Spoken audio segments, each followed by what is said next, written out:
Hello दोस्तों, कैसे हैं आप लोग। आई होप कि आप लोग अच्छे होंगे और अपना तैयारी भी बहुत अच्छे तरीके से करते होंगे। तो आज हम इस वीडियो में क्लास 10th के बायोलॉजी के चैप्टर 6 जनन के 30 वीवीए ऑब्जेक्टिव क्वेश्चन को कवर करेंगे। जो भी student Bihar board matric final परीक्षा की तैयारी कर रहे हैं उन सभी स्टूडेंट के लिए यह वीडियो काफ़ी इंपॉर्टेंट होने वाला है। तो वीडियो को अंत तक जरूर देखिएगा क्योंकि अंत में मिलेगा एक मज़ेदार क्यूज और यह इस वीडियो का पार्ट 2 है। इसका पार्ट फर्स्ट हमारे चैनल पे अपलोड है, आप लोग वहां से इसका पार्ट फर्स्ट देख सकते हैं। तो चलिए बिना किसी देरी के वीडियो को शुरू करते हैं। तो देखिए यहाँ पे पहला नंबर क्वेश्चन क्या दिया हुआ है। पहला नंबर क्वेश्चन दिया हुआ है, मानव में भ्रूण का विकास कहाँ होता है। तो मानव में भ्रूण का विकास कहाँ होता है, तो गर्भाशय में होता है। कहाँ होता है, गर्भाशय में। तो इसका कौन सा ऑप्शन हो जाएगा, ऑप्शन नंबर ए इसका सही जवाब हो जाएगा। तो आप लोग याद रखिएगा, मानव में भ्रूण का विकास गर्भाशय में होता है। अगला नंबर क्वेश्चन देखिए, अगला नंबर क्वेश्चन दिया हुआ है, निम्न में से कौन अलैंगिक जनन की विधि नहीं है। क्या दिया हुआ है क्वेश्चन, निम्न में से कौन है जो अलैंगिक जनन की विधि नहीं है। आप लोग के सामने 4 ऑप्शन दिया हुआ है। ऑप्शन ए में दिया हुआ है द्विखंडन, ऑप्शन बी में मुकुलन, ऑप्शन सी में दिया हुआ है कायिक प्रवर्धन, ऑप्शन डी में दिया हुआ है निषेचन। इसमें से बताना है कि कौन है जो अलैंगिक जनन की विधि नहीं है। तो कौन हो जाएगा, तो निषेचन है जो अलैंगिक जनन की विधि नहीं है। तो इसका कौन सा ऑप्शन हो जाएगा, ऑप्शन नंबर डी इसका सही जवाब हो जाएगा। द्विखंडन है ही, मुकुलन भी है ही, कायिक प्रवर्धन भी है ही, लेकिन कौन नहीं है, तो निषेचन नहीं है। तो इसका कौन सा ऑप्शन हो जाएगा, ऑप्शन नंबर डी। अगला नंबर क्वेश्चन देखिए, अगला नंबर क्वेश्चन दिया हुआ है, पुरुषों में शुक्राणु बनने की प्रक्रिया को क्या कहते हैं। क्या दिया हुआ है क्वेश्चन, पुरुषों में शुक्राणु बनने की प्रक्रिया को क्या कहते हैं, तो शुक्र जनन कहते हैं। क्या कहते हैं, शुक्र जनन। तो इसका कौन सा ऑप्शन हो जाएगा, ऑप्शन नंबर ए इसका सही जवाब हो जाएगा। तो आप लोग याद रखिएगा। अगला नंबर क्वेश्चन देखिए, अगला नंबर क्वेश्चन दिया हुआ है, जनन का मुख्य उद्देश्य क्या है। तो जनन का मुख्य उद्देश्य क्या है, तो जाति की निरंतरता बनाए रखना। क्या है, जाति की निरंतरता बनाए रखना। तो इसका कौन सा ऑप्शन हो जाएगा, ऑप्शन नंबर ए इसका सही जवाब हो जाएगा। तो आप लोग याद रखिएगा। अगला नंबर क्वेश्चन देखिए, अगला नंबर क्वेश्चन दिया हुआ है, मासिक धर्म चक्र किसमें होता है। तो मासिक धर्म चक्र किसमें होता है, तो केवल महिलाओं में होता है। किसमें होता है, केवल महिलाओं में। तो इसका कौन सा ऑप्शन हो जाएगा, ऑप्शन नंबर ए इसका सही जवाब हो जाएगा। तो आप लोग याद रखिएगा। अगला नंबर क्वेश्चन देखिए, अगला नंबर क्वेश्चन दिया हुआ है, वर्तिका भाग है। तो वर्तिका किसका भाग है, तो जयांग का भाग है। किसका भाग है, जयांग का। तो इसका कौन सा ऑप्शन हो जाएगा, ऑप्शन नंबर बी इसका सही जवाब हो जाएगा। तो आप लोग याद रखिएगा। अगला नंबर क्वेश्चन देखिए, अगला नंबर क्वेश्चन दिया हुआ है, द्विखंडन पाया जाता है। तो द्विखंडन किस में पाया जाता है, तो जीवाणु में पाया जाता है। किस में पाया जाता है, जीवाणु में। और अमीबा में भी द्विखंडन पाया जाता है। तो आप लोग याद रखिएगा। तो इसका कौन सा ऑप्शन हो जाएगा, ऑप्शन नंबर सी आप लोग याद रखिएगा। अगला नंबर क्वेश्चन देखिए, अगला नंबर क्वेश्चन दिया हुआ है, उभयलिंगी जीव का उदाहरण है। तो उभयलिंगी जीव का उदाहरण कौन हो जाएगा, आप लोग के सामने 4 ऑप्शन दिया हुआ है। ऑप्शन ए में दिया हुआ है हाइड्रा, ऑप्शन बी में मनुष्य, ऑप्शन सी में दिया हुआ है मछली, ऑप्शन डी में दिया हुआ है बकरी। तो इसमें से बताना है कि कौन है उभयलिंगी जीव का उदाहरण। तो इसमें कौन हो जाएगा, तो हाइड्रा हो जाएगा। तो इसका कौन सा ऑप्शन हो जाएगा, ऑप्शन नंबर ए इसका सही जवाब हो जाएगा। तो आप लोग याद रखिएगा। अगला नंबर क्वेश्चन देखिए, अगला नंबर क्वेश्चन दिया हुआ है, निम्नलिखित में नर युग्मक कौन है। 4 ऑप्शन आप लोग के सामने है। इसमें से बताना है कि कौन है नर युग्मक। तो ऑप्शन ए में दिया हुआ है शुक्राणु, ऑप्शन बी में अंडाणु, ऑप्शन सी में दिया हुआ है योनि, ऑप्शन डी में दिया हुआ है फैलोपियन नलिका। तो कौन है नर युग्मक, तो शुक्राणु है नर युग्मक। तो इसका कौन सा ऑप्शन हो जाएगा, ऑप्शन नंबर ए इसका सही जवाब हो जाएगा। तो आप लोग याद रखिएगा। अगला नंबर क्वेश्चन देखिए, अगला नंबर क्वेश्चन दिया हुआ है, एंड्रोजन क्या है। तो एंड्रोजन एक नर लिंग हार्मोन है। तो इसका कौन सा ऑप्शन हो जाएगा, ऑप्शन नंबर ए इसका सही जवाब हो जाएगा। तो आप लोग याद रखिएगा, एंड्रोजन क्या है, तो नर लिंग हार्मोन है।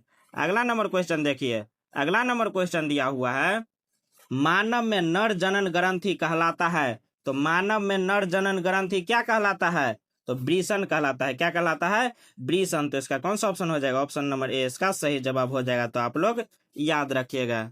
अगला नंबर क्वेश्चन देखिए, अगला नंबर क्वेश्चन दिया हुआ है, डेंगू उत्पन्न करने वाला मच्छर किस तरह के जल में रहता है।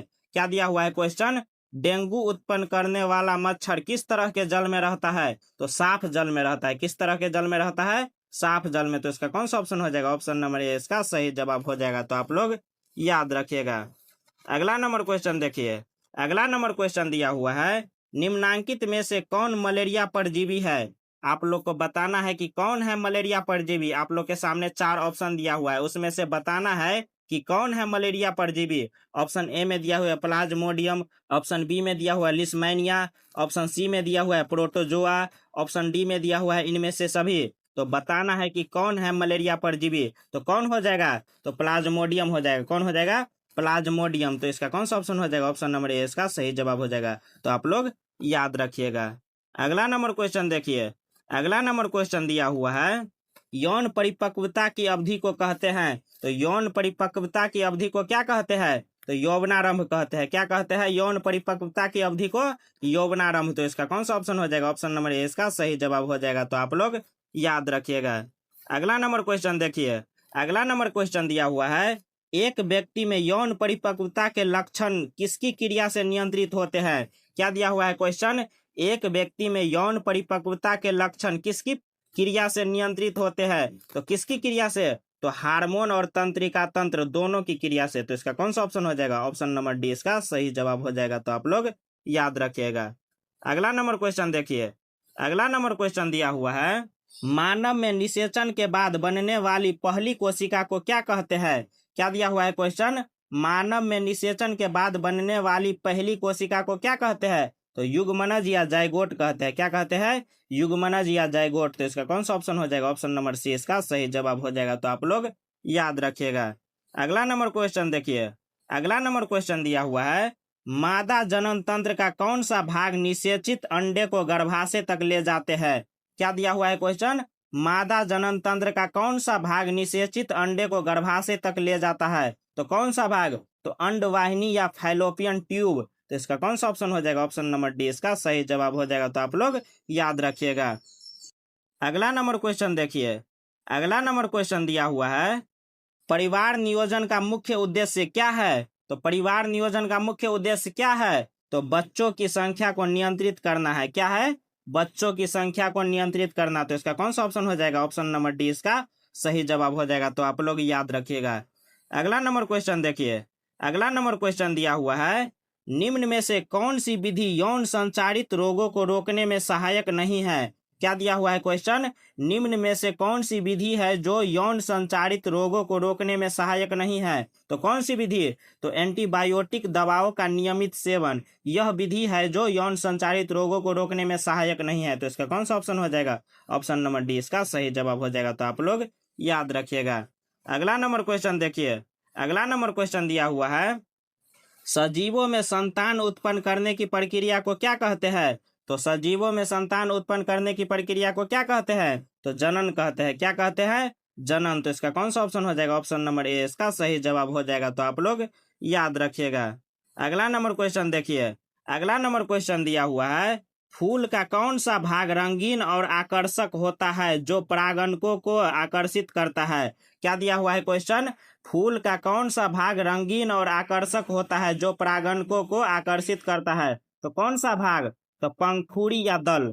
इसका कौन सा ऑप्शन हो जाएगा? ऑप्शन नंबर सी इसका सही जवाब हो जाएगा। तो आप लोग याद रखिएगा, पंखुड़ी या दल। अगला नंबर क्वेश्चन देखिए। अगला नंबर क्वेश्चन दिया हुआ है, अमीबा में जनन के दौरान एक जनक कोशिका कितने भागों में बंट जाती है? क्या दिया हुआ है क्वेश्चन? अमीबा में जनन के दौरान एक जनक कोशिका कितने भागों में बंट जाती है? तो 2 भागों में बंट जाती है। कितने भागों में? 2 भागों में। तो इसका कौन सा ऑप्शन हो जाएगा? ऑप्शन नंबर ए इसका सही जवाब हो जाएगा। तो आप लोग याद रखिएगा। अगला नंबर क्वेश्चन देखिए। अगला नंबर क्वेश्चन दिया हुआ है, कौन सा यौन संचारित रोग जीवाणु यानी बैक्टीरिया के कारण होता है? तो कौन सा यौन संचारित रोग है जो जीवाणु यानी बैक्टीरिया के कारण होता है? तो कौन सा है? तो सिफिलिस। तो इसका कौन सा ऑप्शन हो जाएगा? ऑप्शन नंबर डी इसका सही जवाब हो जाएगा। और HIV एड्स जो है वो वायरस के कारण होता है। एड्स किसके कारण होता है? वायरस के कारण।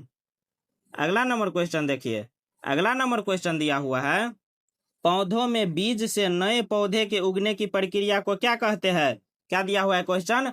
पौधों में बीज से नए पौधे के उगने की प्रक्रिया को क्या कहते हैं? तो अंकुरन कहते हैं। क्या कहते हैं? अंकुरन। तो इसका कौन सा ऑप्शन हो जाएगा? ऑप्शन नंबर डी इसका सही जवाब हो जाएगा। तो आप लोग याद रखिएगा। अगला नंबर क्वेश्चन देखिए, अगला नंबर क्वेश्चन दिया हुआ है, मानव शरीर की सबसे छोटी जनन कोशिका कौन सी है? तो मानव शरीर की सबसे छोटी जनन कोशिका कौन सी है? तो शुक्राणु है। कौन सी है? शुक्राणु। तो इसका कौन सा ऑप्शन हो जाएगा? ऑप्शन नंबर सी इसका सही जवाब हो जाएगा। तो आप लोग याद रखिएगा। अगला नंबर क्वेश्चन देखिए, अगला नंबर क्वेश्चन दिया हुआ है, यदि किसी फूल में पुंकेसर और स्त्री केसर दोनों उपस्थित हो तो उसे क्या कहते हैं? तो उस फूल को उभयलिंगी फूल कहते हैं। कौन से फूल कहते हैं? उभयलिंगी फूल। तो इसका कौन सा ऑप्शन हो जाएगा? ऑप्शन नंबर बी इसका सही जवाब हो जाएगा। जब किसी फूल में पुंकेसर और स्त्री केसर दोनों उपस्थित हो तो उसे उभयलिंगी फूल कहते हैं।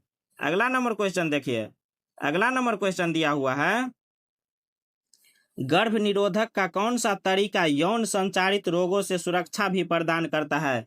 तो क्या दिया हुआ है क्वेश्चन? गर्भ निरोधक का कौन सा तरीका है जो यौन संचारित रोगों से सुरक्षा भी प्रदान करता है? तो कॉन्डोम। तो इसका कौन सा ऑप्शन हो जाएगा? ऑप्शन नंबर ए इसका सही जवाब हो जाएगा। तो आप लोग याद रखिएगा। अगला नंबर देखिए, अगला नंबर क्वेश्चन क्या दिया हुआ है?